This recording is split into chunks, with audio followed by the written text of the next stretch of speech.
A paz do Senhor. Meus irmãos, vocês sabem qual é o papel dos Estados Unidos no Apocalipse? Assista esse vídeo aqui comigo, onde o pastor e arqueólogo Rodrigo Silva explica exatamente onde é o papel dos Estados Unidos no Apocalipse. Vem comigo. Que foram feitos. Vamos falar sobre Apocalipse 13 e se há algo que nós podemos ler em Apocalipse relacionado ao que está acontecendo hoje no mundo. O mundo está assim, já está de cabeça para baixo há muito tempo. E agora com as novas investidas americanas na Venezuela, antes disso, quando também o Trump bombardeou Teherã, lá o Irã, não Teherã necessariamente, mas próximo ali no Irã, também as ameaças que está fazendo a Colômbia, a outros lugares do mundo, tudo isso está deixando muitas pessoas assim meio inquietas. Será que nós estamos vivendo agora o despertar de um novo imperialismo mundial?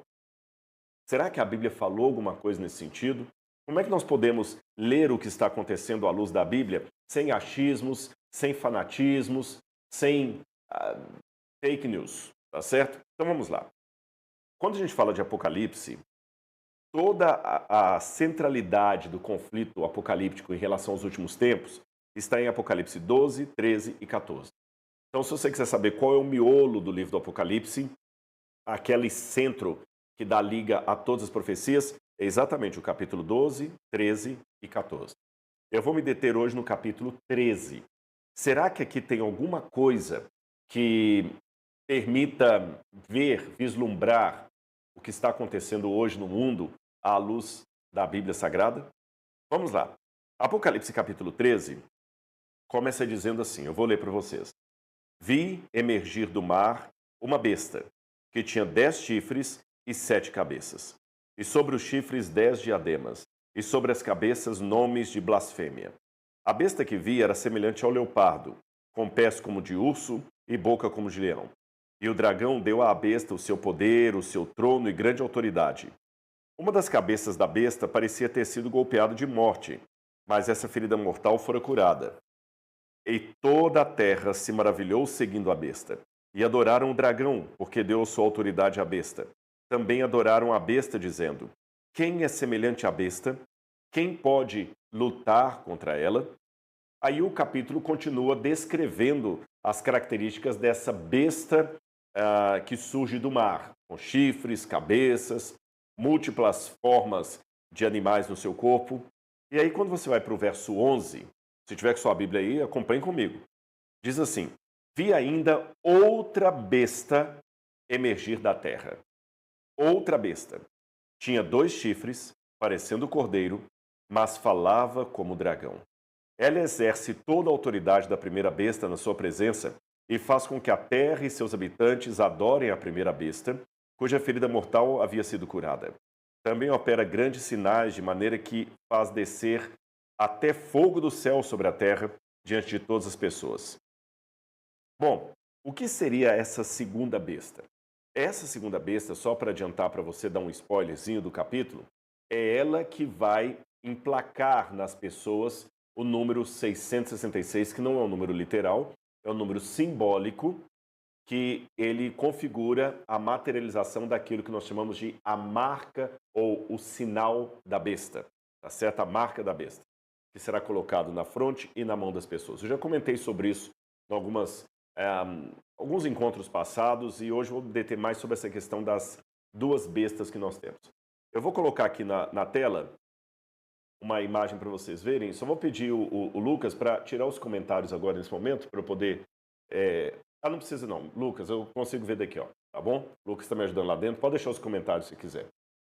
Aqui nós temos as 2 bestas, pelo menos eu pedi a inteligência, a IA, para desenhar as 2 bestas para mim. Agora eu estou aprendendo a montar algumas coisas do PowerPoint com a IA. Então eu dou o comando e peço para ela desenhar, desenho errado, eu peço para corrigir, desenho errado, eu peço para corrigir. A primeira besta é aquela que sobe do mar. Vocês estão vendo ela aí, está à esquerda do vídeo. A segunda besta é aquela que sobe da terra. E as características de ambas as bestas que eu havia lido para vocês aparecem aí na tela. A primeira tinha 7 cabeças e 10 chifres, e nas cabeças nomes de blasfêmias. Ela tinha o corpo de um leopardo, a boca de leão e as patas de urso. E ela sobe do mar. A segunda besta sobe da terra. E ela tem aparência de cordeiro, inclusive com 2 chifres, mas fala como dragão. Por isso que a IA desenhou como se fosse um fogo saindo ali da sua boca. Aliás, diz que ela tem até o poder de fazer descer fogo do céu à terra, evidentemente para enganar as pessoas. Esta é a imagem das duas bestas. Vamos falar um pouquinho sobre esses animais. A palavra besta em grego é a palavra therion. Therion significa um animal selvagem. Mas é um animal selvagem que oferece montaria. Mas deixa eu explicar isso, oferece montaria. Não é que ele seja fácil de ser domesticado. Por exemplo, um leão é selvagem, mas ele tem um dorso que dá para alguém montar. Perceba? Um hipopótamo também é um animal selvagem. Um rinoceronte também é selvagem. Mas todos eles têm um dorso que permite alguém montar. E se você domar aquele animal, você pode, vamos, entre aspas, cavalgar sobre ele. Embora cavalgar é mais a cavalo. Então você pode montar, é um animal de carga. Você pode também colocar no dorso desse animal, mesmo sendo um animal selvagem, algum objeto que você vai levar. Por isso que a palavra besta também foi aplicada a jegue, a jumento, a burro, a mula. Eu me lembro até quando tinha um carro chamado a Besta, e tinha uma outra, eu esqueci qual que era a concorrente da Besta, acho que era a Van. E ela colocava assim, nós não nos preocupamos com o nosso concorrente, afinal de contas, é uma besta. Você ouviu falar também de besta quadrada? O nome besta hoje acabou se tornando sinônimo de ingênuo, tolo, ridículo, burro. Mas no passado, besta significa um animal de carga. Um animal que você pode montar nele ou colocar objetos nele para que ele carregue. Seja no seu próprio dorso ou puxando uma carroça. Isso é uma besta, tá certo? Um animal de carga. Só que aqui no Apocalipse está falando de duas bestas feras. Bestas não domesticadas, bestas selvagens. Ok. Na continuação, João fica muito assustado com esses dois animais e ele entende que esses animais significam a hegemonia final que dominará o planeta Terra. Ou seja, o mundo vai ser dominado antes da volta de Jesus por uma governança que vai exigir que as pessoas quebrem a lei de Deus. Aliás, falando nisso, eu quero até o que vocês comentem aí. Vocês sabem a diferença entre governo e governança? Tá certo? Aí eu vou pedir o Lucas, se vocês forem respondendo aí, para colocar os comentários, que eu quero ver as respostas. Você sabe a diferença entre governo e governança? Você acha que o governo, que o mundo terá no final, o Apocalipse está falando de um governo mundial ou de uma governança mundial? Então quero ver o que vocês estão dizendo aqui. Já tem gente assistindo até da Inglaterra aí, olha. Josimar Franca, assistindo lá do Reino Unido, Newcastle. Deus abençoe você, Josimar. Mas vamos ver agora se eu encontro algumas respostas de vocês. Eu fiz essas duas perguntas, não é? Você acha que a última forma de hegemonia do mundo será um governo mundial ou uma governança mundial? E você sabe a diferença entre governo e governança? Então vamos lá. Gente, o Paulo Sérgio está assistindo de Cabul, no Afeganistão. Poxa, que legal. Acho que é a primeira vez que tem alguém assistindo do Afeganistão. Que Deus abençoe você, Paulo. Vamos ver aqui, ó, governo mundial. Silveira Magalhães acha que será um governo mundial. Já a Jaqueline Pereira acha que vai ser uma governança mundial. Olha, vocês estão vendo que as opiniões estão divergentes aí, né? E vocês sabem diferenciar o que é uma governança e um governo? Eu vou ver aqui, por exemplo, não sei se eu li certo, Arte de Estudar, é o nome do site lá. Governo, perdão, ele mexeu, perdi. Arte de Estudar tinha dado uma resposta. Tá aqui, ó. Governo é o líder ligado a um país e governança é o poder de mandar. O Arte de Estudar resumiu bem. Vamos ver o que a gente pode dizer de maneira mais... Não está errado o que o Arte de Estudar falou não, tá? Mas vamos ver de uma maneira mais ampla e vamos ver então se o Apocalipse me dá uma dica. Quem governará o mundo? Será um governo mundial ou uma governança mundial? Vamos lá. Coloca na tela aí, por favor. A diferença é clara. Um governo mundial é uma autoridade única global, com leis globais obrigatórias, supremacia sobre os estados, um exército global, uma soberania centralizada, e essa é uma hipótese teórica. Ela não existe historicamente. Tá certo? O que seria já a governança mundial? Uma rede descentralizada de instituições, acordos multilaterais, normas técnicas e econômicas, coordenação sem soberania central, realidade já existente, não é uma teoria. Então já existe uma governança global. Eu vou mostrar para vocês. Por exemplo, o comércio internacional tem regras comuns que funcionam para todos os aviões do mundo inteiro. Existem protocolos de segurança que não são americanos, brasileiros, eles são do mundo inteiro. Até, você pode olhar até o alfabeto das aeronaves é o mesmo no mundo inteiro. Acho que é Alfa, Bravo, Charlie, Delta, Eco, não lembro todos, Faber, Sierra. Você pode olhar Papa, Tango, Eco, quando os pilotos estão falando, isso é uma governança mundial. É uma regra que está para o mundo inteiro. A aviação civil também tem padrões técnicos. O comércio internacional tem regras comuns. A internet tem protocolos globais. Eu sei que tem a Deep Web, mas ela é ilegal. A saúde pública tem alertas, diretrizes, a Unesco, né, propaga regras, a Organização Mundial das Nações Unidas, sistema financeiro, normas, ratings, compliance. Então, por exemplo, esse problema que estamos tendo agora com o banco que está aí agora nessa situação toda no Brasil, você sabe do que eu estou falando, se o governo não tomar uma atitude séria em relação a esse escândalo desse banco, isso pode colocar o Brasil numa lista negra.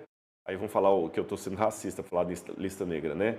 Um código vermelho ali em cima do Brasil, porque existem regras mundiais de confiança que o banco não pode fazer simplesmente o que ele quer, um país não pode fazer simplesmente o que ele quer.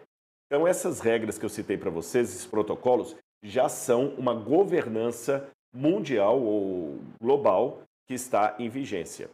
Então a diferença clara é essa. Um governo mundial, que só existe na teoria, ele não existe na prática, nunca existiu.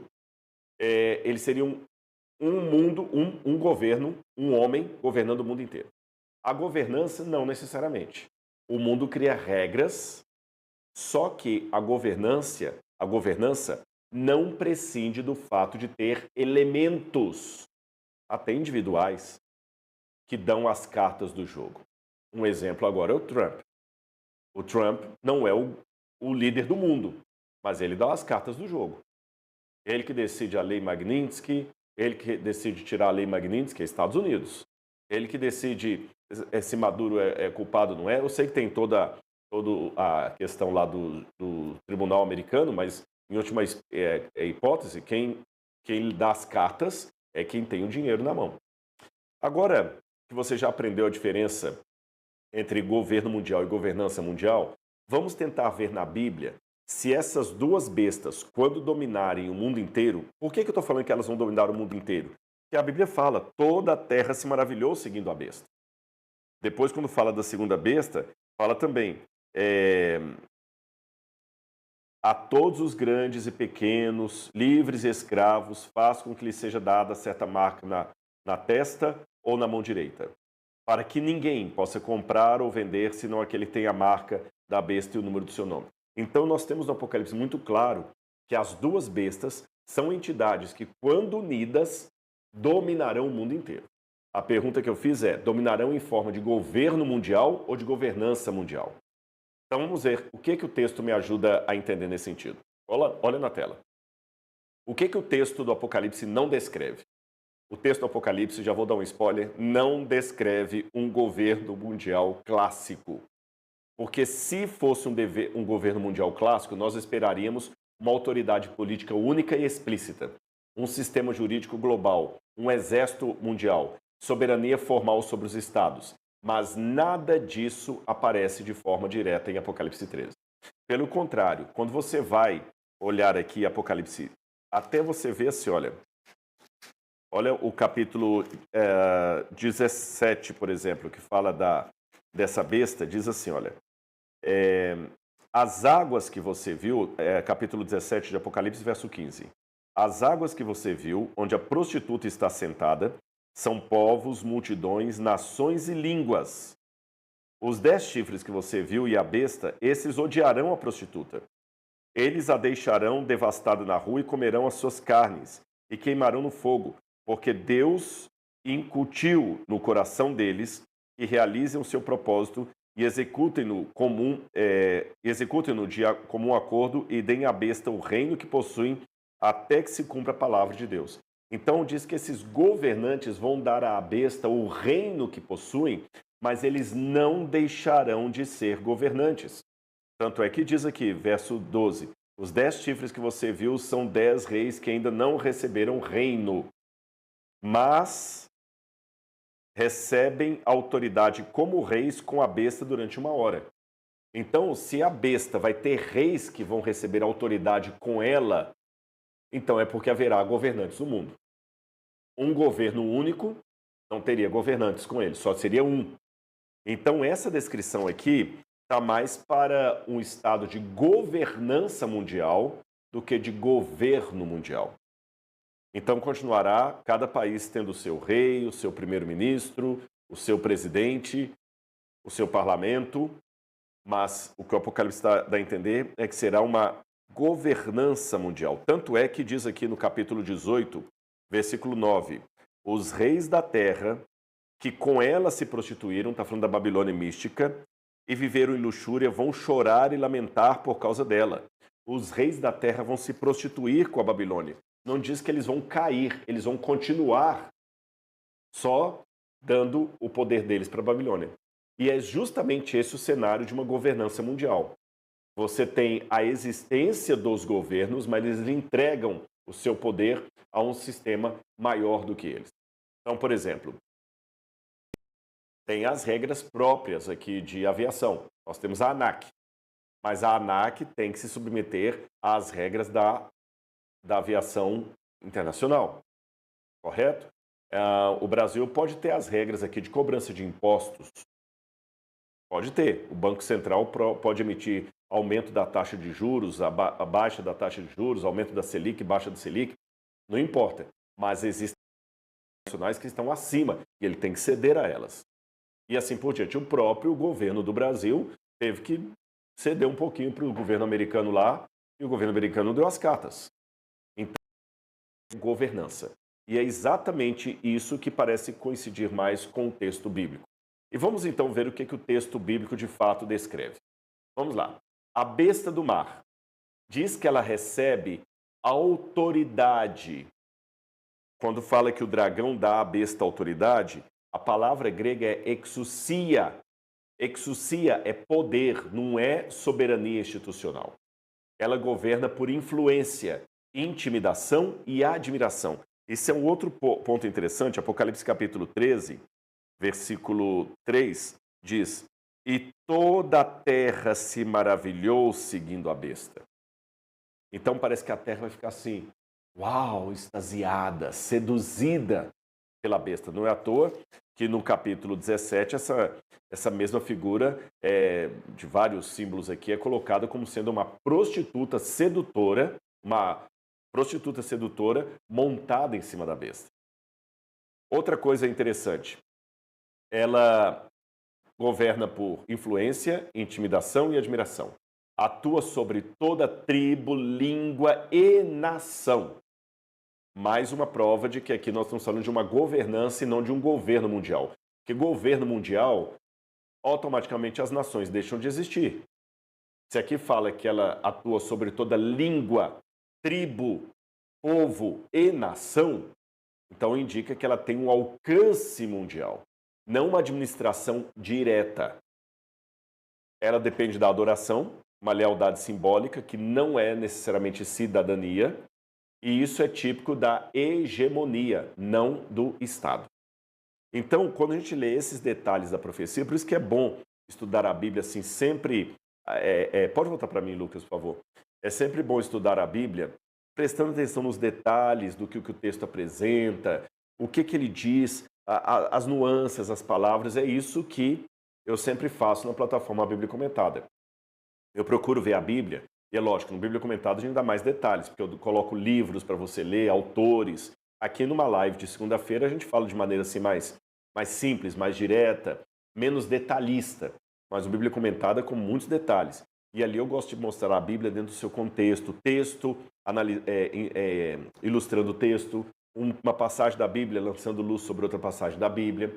Você está percebendo como que ao ler o texto algumas como é que eu diria? Algumas fake news começam a cair, algumas lendas urbanas começam a cair. Talvez muitos de vocês que estão me assistindo pensavam que a besta do Apocalipse, no final das contas, seria um ditador, seria um governo mundial, mas você está vendo agora pelo texto bíblico e aprendendo o que é governo e o que é governança, e não é bem um governo mundial ditatorial. É uma governança que dá a sua influência e a sua hegemonia. Mas isso eu falei lendo mais Apocalipse 13 no que concerne à besta que sai do mar. Mas lembra que tem uma outra besta que sai da terra, e tem 2 chifres, tem aparência de cordeiro, mas fala como um dragão. Vamos ver o que é essa besta da terra, quais são as características dela. Vamos lá. Note que se você ler Apocalipse 13, 11 e 18, a besta que surge da terra, ela não governa. Ela legitima o governo da primeira, ela legitima a primeira, persuade o mundo a adorar a imagem da primeira, organiza um consenso em torno da primeira. Pode olhar. Aqui, olha o que diz aqui, olha, capítulo 13, versículo 11.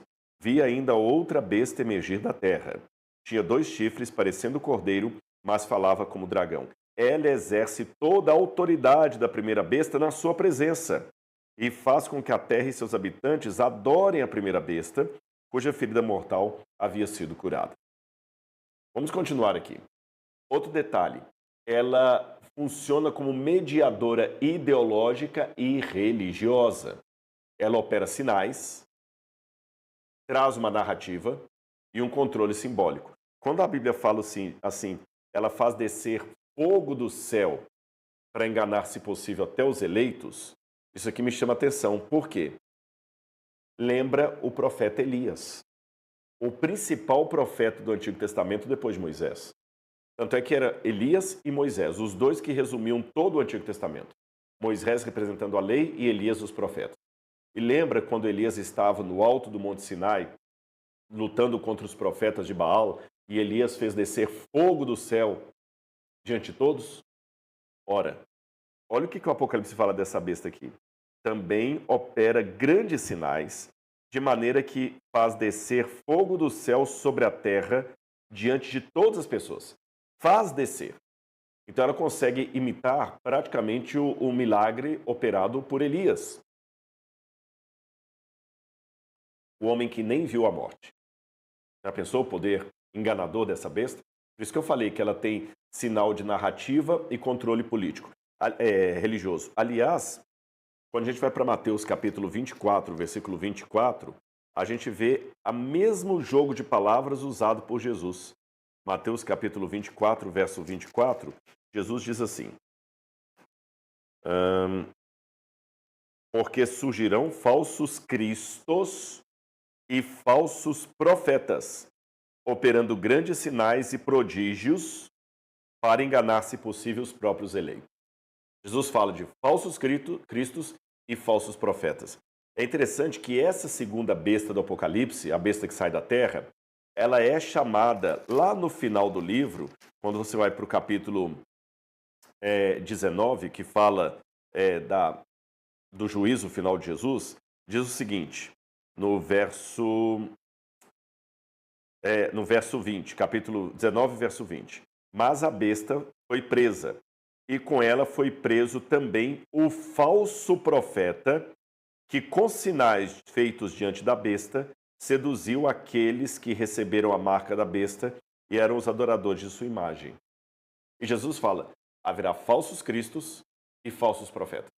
O falso Cristo é a besta que surge do mar, por isso que ela é o anticristo. O falso profeta é a besta que surge da terra, que dá sustentação e propaganda para a primeira. Vocês sabem que Hitler, ele precisava de um ministro de guerra e de um ministro da propaganda. Então você tem o Goebbels, que era o ministro da propaganda de Hitler, e aqui você tem a besta da terra, que é o ministro da propaganda da besta que sai do mar. E ela implementa, é claro, aquela marca na testa e na mão das pessoas, e ela aparece como algo que é muito moderno. O controle por adesão, não por decreto estatal. E aqui, o ponto-chave que a gente fecha essa parte do Apocalipse é que nós temos uma economia sem um governo único. Vamos lá. A Bíblia fala para que ninguém pudesse comprar ou vender. Apocalipse 13:17. O texto descreve controle econômico transnacional, sem mencionar moeda única, parlamento ou polícia global, baseado em reconhecimento, alinhamento e conformidade. Isso é exatamente o que chamamos de governança.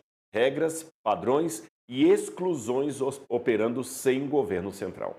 Então, irmãos, na minha opinião, quando eu falo minha opinião, não é no meu achismo, não. Pelo que eu estou lendo da Bíblia. Nos últimos tempos, essas duas bestas, quando elas operarem numa hegemonia mundial, haverá uma governança. O mundo vai aderir à besta por consenso, por narrativa, não por obrigatoriedade. É lógico, mas Rodrigo aqui fala que faz com que seja dada uma marca. Isso é um decreto, correto? É um decreto. Assim como também na época do Covid, houve decreto obrigando a usar máscara. Mas você não teve um país que estava assinando todos os protocolos. Percebeu a diferença entre um governo mundial e um protocolo por adesão? Agora que eu já falei sobre essas duas bestas, qual seria o significado delas? Vamos colocar na tela. A primeira besta que surge do mar, eu não vou demorar muito sobre ela, é o anticristo também, desde o cristianismo primitivo, na época de Paulo, depois os pais da igreja, ela sempre foi identificada como Roma em toda a sua trajetória. Os pais da igreja, se você pegar os primeiros autores cristãos, como Irineu de Lyon, Hipólito, Policarpo e outros mais, pode voltar para mim, eles sempre vão falar que a besta do Apocalipse é Roma, em toda a sua extensão. A diferença é que dá a entender que quando houver essa hegemonia mundial da besta que sai do mar com a besta que sai da terra, Roma voltará e vai perseguir o povo de novo, assim como perseguiu na época cristã, assim como perseguiu os apóstolos. Isso não é uma coisa que eu inventei. Os teólogos da Reforma Protestante interpretaram como sendo Roma. Você tinha até teólogos católicos da Idade Média que também interpretavam como sendo Roma. Tem muitos teólogos modernos que falam que é Roma, Roma, Roma, Roma. É Roma que vai voltar. E o problema é quando o cristianismo se une a Roma, e isso indica a apostasia que Paulo profetizou em Tessalonicenses. Tá certo? Agora, antes de você pensar que é o ataque à igreja A, B ou C, lembra, quando você tem cristãos se juntando com o erro, você deve sofrer por isso. Mais do que ficar fazendo gracejos. Tô nem aí, não faz parte da minha família, não é da minha igreja. Cuidado. Tá certo? A corrente é tão forte quanto mais fraco dos elos dela. Agora, já que eu falei da besta do mar como sendo Roma, e que Roma vai voltar nos últimos tempos, e a besta que surge da terra? O que ela seria? Eu peguei alguns comentários bíblicos lá em casa e eu posso fazer esse resumo para vocês. As possibilidades de interpretação da segunda besta. Um comentário identifica a besta como sendo um grupo de profetas, sacerdotes e executores que continuam o culto a Domiciano na época do apóstolo João. São preteristas, acham que a segunda besta era a própria Roma da época de João. Um outro grupo sugere que João estava descrevendo autoridades contemporâneas da sua época, seria o imperador. Um terceiro grupo de comentários não menciona uma identidade possível para a besta, mas fala apenas das ações da besta e das consequências para o seguidor de Cristo. Ou seja, a identidade da segunda besta do Apocalipse ainda permanece em aberto, oferecendo algumas possibilidades. Vamos ver se o texto me ajuda um pouco a entender aqui. Olha que interessante esse binômio, terra e mar. Nós temos uma besta que surge do mar, das águas, outra que surge da terra. A besta que surge das águas tem muita referência ao mar. Por exemplo, capítulo 13, versículo 1. Vi emergir do mar uma besta. Um pouco antes, diz que o dragão se pôs em pé sobre a areia do mar. E é do mar que surge essa besta. A palavra mar, às vezes, aparece na Bíblia como um sinônimo de águas. Então, você tem a palavra maim, que é águas, em hebraico. Você tem a palavra yam, que é mar, em hebraico. Você tem thalassar, em grego, que é a palavra mar, e às vezes aparece como águas também. Por exemplo, quando eu vou aqui a Apocalipse capítulo 17, fala o seguinte: as águas que você viu, Apocalipse 17, verso 15, as águas que você viu onde a prostituta está sentada. Então a besta está sentada sobre águas. Qual o sentido de águas na Bíblia e na profecia? Vamos lá. Pode colocar na tela? Eu encontro pelo menos 3 significados básicos para águas na Bíblia. Um literal, geográfico, água mesmo, rios, mares, oceanos, lagos. Então o termo mar pode se referir literalmente a qualquer corpo de água real. Por exemplo, o Mar da Galileia, na verdade, é um lago, mas é chamado de Mar da Galileia. O Mar Vermelho, Yam Suf, é chamado de Mar Vermelho, e está ali o Mar Vermelho.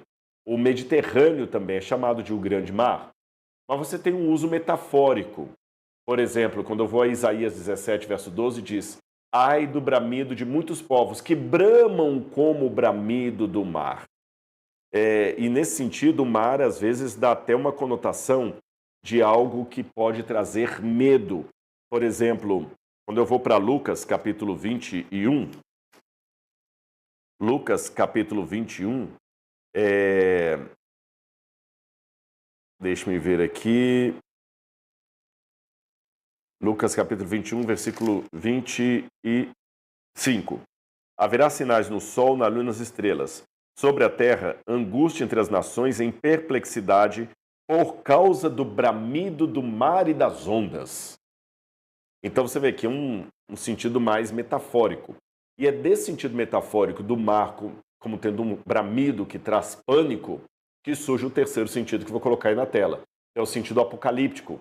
Em contextos apocalípticos, o mar pode funcionar como símbolo representando algo diferente de si mesmo. Povos, nações, poderes, conflitos. Por exemplo, quando você vai em Daniel capítulo 7, lá fala que Daniel viu os 4 ventos do céu agitando o grande mar.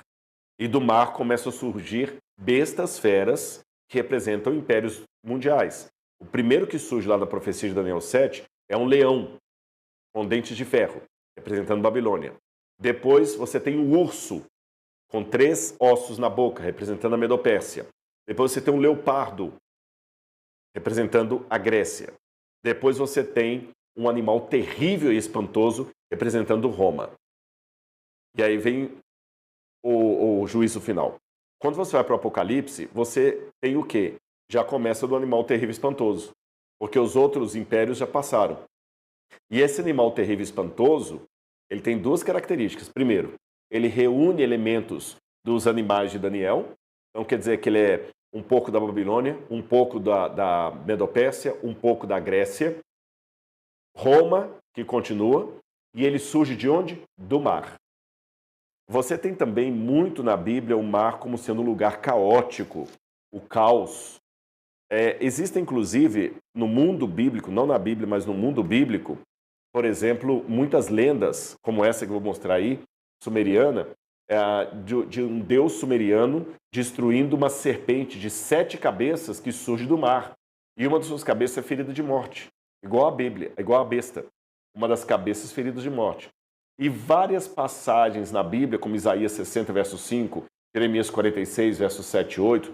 Depois, se você assistir a reprise dessa live, você printa essa página e leia essas passagens aí. Você vai ver que águas são povos em colapso, em briga, em conflito.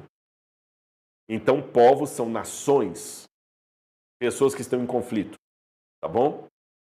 É por isso que até é interessante, quando a gente vai para Apocalipse capítulo 21, você vê uma coisa que me chama a atenção. Apocalipse capítulo 21, verso 1. Vi novo céu e nova terra, pois o primeiro céu e a primeira terra passaram e o mar não existe. Muita gente pensa, poxa, não vai ter praia então na Nova Jerusalém? Eu gosto tanto do mar. Como é gostoso o mar. Eu fui agora à praia com minha família, realmente o mar é maravilhoso. Por que não pode ter o mar? Na compreensão bíblica, o mar aqui é um símbolo de povos em ebulição, povos brigando, povos que vêm para destruir.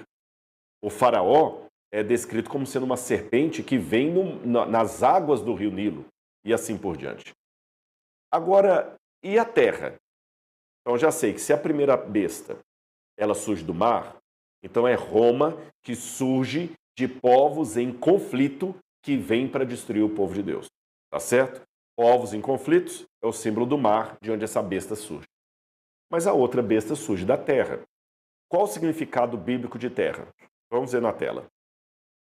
Pode ter um significado cosmológico, o mundo, o planeta Terra, Gênesis 2, verso 1. Assim foram terminados o céu e a terra e seus exércitos. Isaías 66, verso 1. Assim diz o Senhor, o céu meu trono e a terra o escabelo dos meus pés. Beleza. Segundo significado para terra, geográfico. Terra como local, uma região. Por exemplo, o Salmo 24, verso 1. Do Senhor é a terra e a sua plenitude, o mundo e os que nele habitam. Mateus capítulo 2, verso 20. Levanta-te, toma o teu leito. Mateus 2, verso 20. Ali a inteligência artificial deu uma bagunçadinha no texto. Eu vou ler direto na Bíblia aqui. É quando o anjo aparece para José e fala assim, toma o menino e sua mãe e vai para a terra de Israel. Mateus capítulo 20, capítulo 2, versículo 20. Levantando-se José, tomou o menino e sua mãe e voltou para a terra de Israel. Então, terra aqui é um sentido geográfico, é um país. Tanto é que até hoje, quando você fala em hebraico, Haaretz, está falando é o país de Israel, a terra. E tem também o sentido agrícola, solo ou humanidade. Por exemplo, Abel tornou-se pastor e Caim passou a cultivar a terra, quer dizer, o campo dele ali. Salmo 104, 14. Ele faz crescer a relva para o gado e ervas para o trabalho do homem. Tá bem? Então aqui nós temos os 3 sentidos de terra. Agora me chamou a atenção, quando eu peguei na Bíblia, a junção dos 2 elementos, mar e terra, juntos. O que significa? Eu encontrei 4 significados.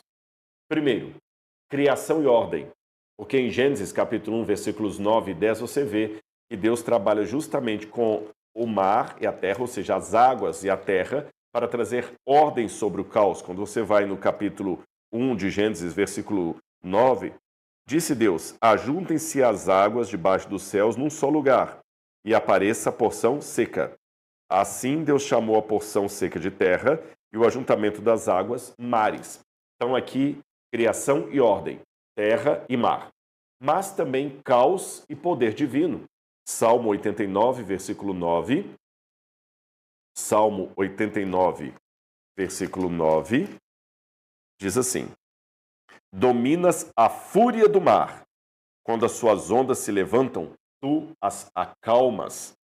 E mais à frente fala também sobre a terra. Teus são os céus e tua é a terra. Então aqui eu já estou vendo caos e poder divino. Universalidade. Quando você vai ao Apocalipse 10, verso 5, fala que João viu um anjo enorme e ele tinha um pé sobre a terra e um pé sobre o mar. Então, situação universal. Apocalipse capítulo 12, versículo 12, também fala do dragão sendo expulso do céu e os seres celestiais cantando. Felizes aqueles que habitam no céu porque foi expulso o dragão. mas ai da terra e do mar, porque o diabo desceu até vós, cheio de grande cólera, sabendo que pouco tempo lhe resta. Ai da terra e do mar, quer dizer que ele desceu para acabar com a terra como um todo. E por fim, Apocalipse 21, verso 1, que eu falei com vocês, o mar já não existe, um sentido escatológico. Então, a partir disso, eu percebi que nós estamos diante de um conflito e que é algo universal que vai acontecer. Pela primeira vez na história, desde o dilúvio, nós teremos algo de característica mundial, literalmente mundial. A hegemonia das duas bestas não será um governo mundial, mas será uma governança mundial de efeitos literalmente globais. E pode perceber, fora o Covid, o último evento global do planeta Terra foi o dilúvio. Não, Rodrigo, mas é a Primeira Guerra Mundial. Não foi mundial. A Argentina não participou da Primeira Guerra Mundial nem da Segunda Guerra Mundial. O México não participou da Primeira Guerra Mundial. Botsuana não participou da Primeira Guerra Mundial nem da Segunda Guerra Mundial. A gente chama Guerra Mundial por uma questão de leitura eurocêntrica da história. Mas não houve Guerra Mundial. Nem todos os países participaram. Percebeu? Quando você lê o seu livro de história e fala assim, História Mundial, e fala Idade Média, Idade Moderna, Idade Contemporânea, isso não são períodos mundiais. Não teve Idade Média na China. Não teve Idade Moderna na Índia. Teve Idade Média, Idade Moderna na Europa. E a gente lê a história a partir da Europa. Mas o Apocalipse não está colocando um governo mundial apenas simbólico, como foram a Primeira Guerra Mundial, a Segunda Guerra Mundial. Está falando de algo literal. Então nós teremos algo literal. E aí me chama a atenção para mais um detalhe que eu começo a encaminhar para o detalhe dos Estados Unidos. Olhem na tela. Eu vi que em várias situações, especialmente no livro de Jeremias, a terra também é descrita como um local desabitado na Bíblia. Jeremias fala da terra vazia e estéril, que se assemelhava ao mundo antes da criação. Fala, inclusive, da Babilônia, falando assim, Jeremias 51, 36, eu secarei o seu mar e farei secar a sua fonte, quer dizer, você vai ficar inabitada. Então, no século XIX, vários comentaristas bíblicos, como muitos deles adventistas, John Andrews, Uriah Smith e outros mais que eu poderia citar, eles começaram a perceber uma coisa que me chamou a atenção. Aqui eu tenho uma besta do mar, e se o mar significa povos, nações, línguas, a que surge da terra é o contraste disso.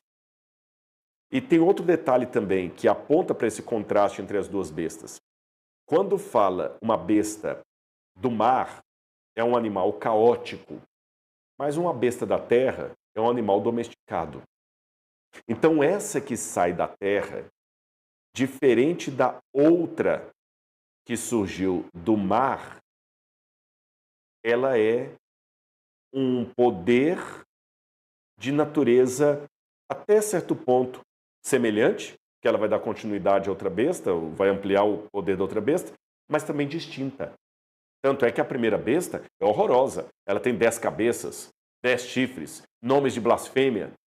A outra não. A outra parece com um cordeiro. E, gente, estudar tudo isso à luz da arqueologia é muito interessante. Porque você vai vendo o cenário que está descrito ali. E quando você vai, por exemplo, para o livro de Jó, você vê que Jó também mostra o conflito final de Deus, no capítulo 42 de Jó, como Deus lutando contra dois animais. Uma serpente do mar, que é a Leviatã, e um monstro da terra, que é o Behemoth, que algumas Bíblias traduzem como hipopótamo e crocodilo, mas não é bem essa boa tradução. Nós estamos falando ali de um animal terrestre e um animal marinho, dois monstros, exatamente como no Apocalipse. Aliás, um parênteses rápido, já que eu falei dessa questão de arqueologia, vou deixar fixado já nos comentários, não sei se a Laura está deixando para vocês aí. Se você quer escavar comigo em Israel em julho, numa escavação de verdade, essa é a sua chance. No mês de julho, eu vou levar 2 turmas, mas corra, porque já estão diminuindo as inscrições, agora mesmo já aumentaram mais pessoas hoje. Eu posso levar um grupo para escavar comigo em Israel em 2 períodos diferentes no mês de julho. Escavar numa escavação de verdade, na cidade de Lachish e junto com a Universidade Hebraica de Jerusalém. Nós somos hoje o maior grupo de voluntários que escava ali. E eu vou fazer o seguinte, se você for escavar comigo, eu vou dar aula de arqueologia para você em loco. Você vai escavar e, de quebra, você vai conhecer Israel em minha companhia e na companhia da Aline, do canal Israel com a Aline. Então, se você ficou interessado em viajar em julho para Israel comigo e participar de uma escavação arqueológica de verdade, então entra no link que está fixado aí, e aí é só preparar o passaporte, arrumar as malas e vamos embora. Eu encontro você em Tel Aviv ou, quem sabe, direto lá em Lachish, tá bom? Bom, mas continuando o que eu estava falando, essa besta que surge da terra, ela tem que estar num lugar oposto às águas. Se as águas representam um lugar com povos já em ebulição, a outra tem que vir de um lugar inédito, um lugar que ainda está vazio. Isso levou muitos comentaristas a levantarem a hipótese, veja, uma hipótese, de que essa segunda besta poderia ter alguma relação com aquele país que hoje chamamos Estados Unidos da América. O que me chama a atenção com essa hipótese levantada no século XIX é que quando esses nomes que eu dei, John Andrews, Uriah Smith e outros levantaram essa possibilidade profética, os Estados Unidos não eram o país que é hoje. Hoje falar, não, os Estados Unidos podem ser aquele que vai trazer a hegemonia mundial, hoje é fácil, né? Porque os Estados Unidos estão mandando, mas naquela época não havia isso como nós temos hoje. E eles levantaram a lebre e parece que faz sentido.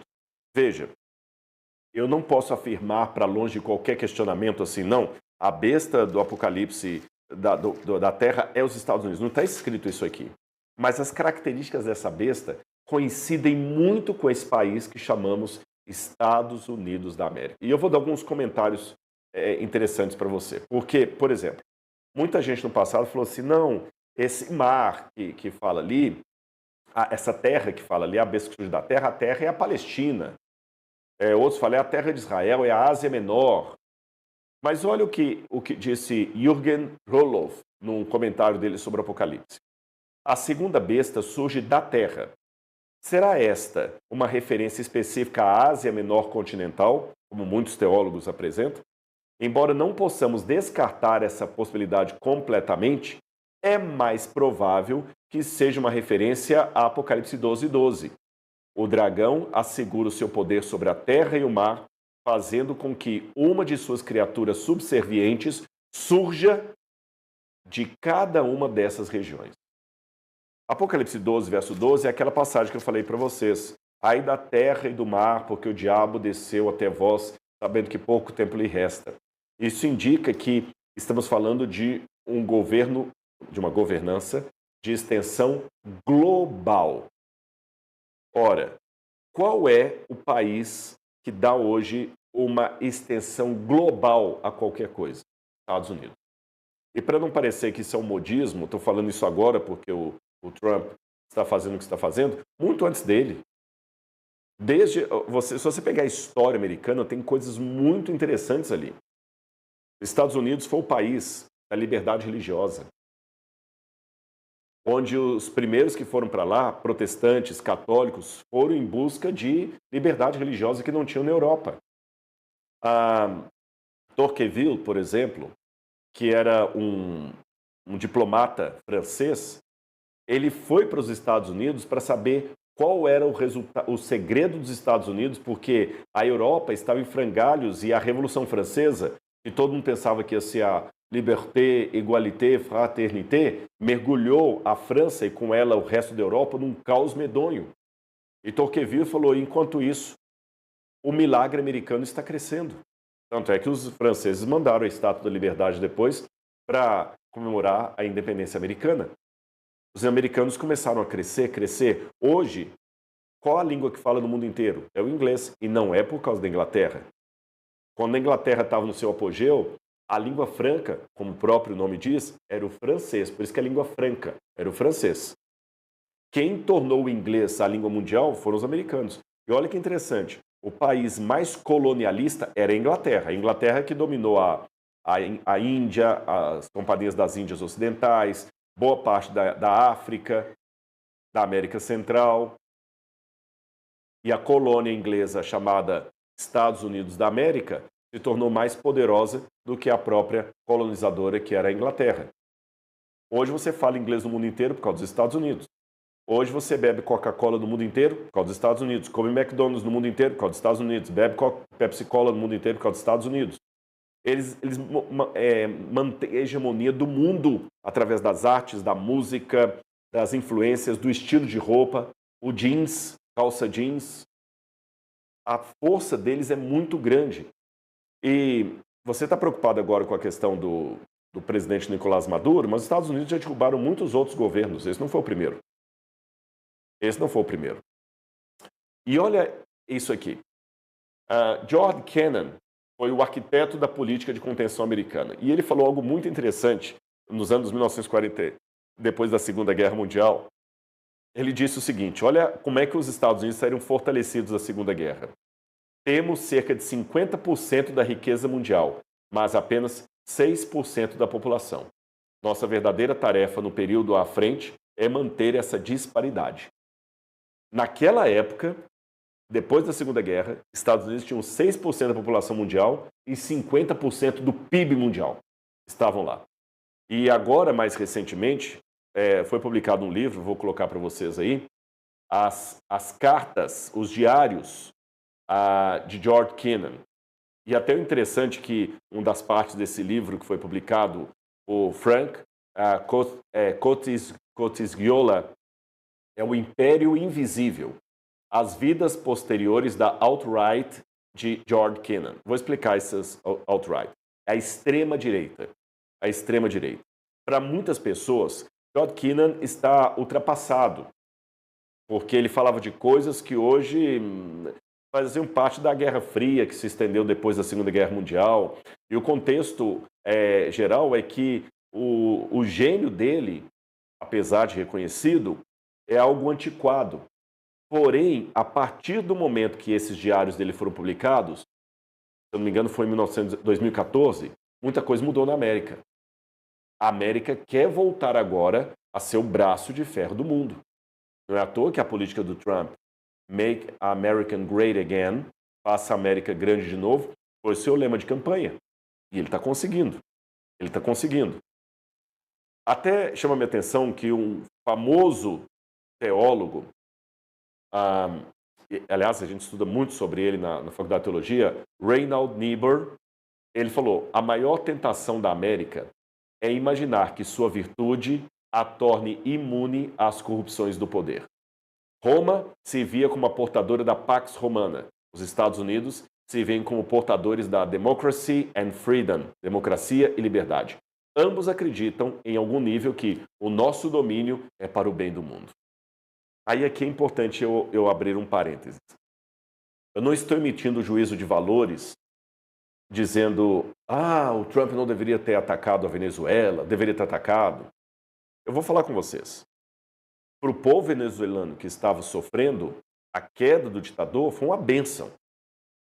Mas vamos pontuar algumas coisas aqui. Isso não significa colocar virtude em quem operou a queda do regime. Sabe por quê? Quando você pega o Truman, por exemplo, e todos os americanos que também derrubaram Hitler, quando Hitler foi derrubado pelos Estados Unidos, os exércitos aliados, como Lenin, a Rússia, foi bom que o Hitler caiu. Não foi bom. Não foi bom que eles ultrapassassem o limite da soberania alemã e tirassem Hitler do poder? Foi. A Bíblia fala que Deus fez isso no passado. Quando trouxe os persas para atacar as Babilônias, diz que foi Deus que usou os persas. E os persas não eram flor que se cheire, não. Então Deus pode usar um poder déspota para tirar outro. Deus é soberano.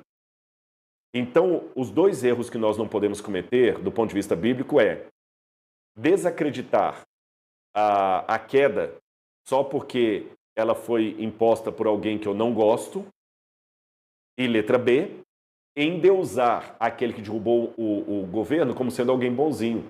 Às vezes o governo é derrubado Por causa do interesse de petróleo, alguma coisa assim, às vezes é demônio lutando contra demônio. Por isso que o cristão não pode ser um ignorante político, mas ele tem que lembrar sempre que o reino dos céus e a sua justiça devem ser buscados em primeiro lugar, e não a bandeira política de A, B ou C.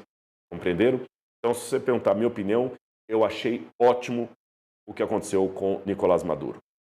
Isso não torna Donald Trump um messias, pelo menos no sentido bíblico da palavra. Não torna Donald Trump um santo, ou alguém que estava com interesses puros. O que Trump fez ali, para mim, é a mesma coisa que os exércitos aliados e a famigerada União Soviética fizeram quando derrubaram Hitler. Se eu fosse um judeu da época, eu ia dar graças a Deus que o Hitler caiu. Isso não faz de Truman, presidente americano, ou de Lenin, Stalin, ou faz de Stalin boas pessoas. Percebeu? A gente tem que ter essa sensibilidade na história aí. Agora, se eu falar também que não valeu ter derrubado Hitler, só porque quem derrubou Hitler não eram pessoas de bom caráter, eu acho que valeu ter derrubado Hitler, não valeu? Mesmo que as intenções não fossem tão nobres. Por outro lado, derrubaram Hitler, nem por isso são heróis de verdade. É assim que eu enxergo o que está acontecendo. E com relação aos Estados Unidos, ainda voltando para a questão apocalíptica, eles encaixam muito bem naquilo que eu falei. Eles querem ser agora a nova Roma mundial, mas só que o que me chama a atenção, tem um livro que eu sugiro vocês leiam, Niall Ferguson. Ele escreveu o livro Colossus, o erguimento e a queda do Império Americano. Só que ele explica essa questão do império. Os Estados Unidos são um império no sentido que exercem poder global decisivo, mas um império singular, informal, relutante e frequentemente inconsciente de sua própria condição imperial. Por que o autor fala isso aí? Esse é um dos maiores autores da atualidade para descrever a história política americana. É porque os Estados Unidos não aceitam ser chamados de imperialistas. Porque hoje a palavra imperialismo ela cai numa conotação muito negativa. Então, os americanos falam, não, imperialismo foi o que os ingleses fizeram. Nós não temos interesse em tomar as terras da China, da Índia, da Rússia. Não, nós não somos imperialistas. Então, nesse sentido, eles não se apresentam como imperialistas, mas agem como um imperialismo invisível. Essa é a tônica do livro. Então, ele mostra, por exemplo, olha, ele fala que os Estados Unidos têm um poder sem precedentes históricos, presença militar em mais de 100 países, superioridade tecnológica e proteção rápida de força, influência econômica, acadêmica e cultural mundial, custo militar relativamente baixo, 3 a 4% do PIB americano, negam o rótulo de império, como eu falei com vocês, tem uma hegemonia informal e relutante. Pode. E eu vou mostrar para vocês exemplos de como que os Estados Unidos são um império, negando que são um império. Por exemplo, George W. Bush, em 1º de maio de 2003, no seu discurso prematuro da vitória, ele afirmou: outras nações na história lutaram em terras estrangeiras e permaneceram para ocupar e explorar. Os americanos, após uma batalha, não querem nada mais do que voltar para casa. Donald Rumsfeld, ex-secretário de Defesa dos Estados Unidos, concorda. Nunca fomos uma potência colonial. Isso simplesmente não é o que os Estados Unidos fazem.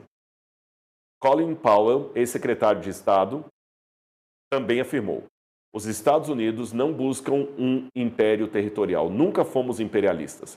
Buscamos um mundo no qual a liberdade, a prosperidade e a paz possam se tornar o patrimônio de todos os povos, e não apenas o privilégio exclusivo de poucos.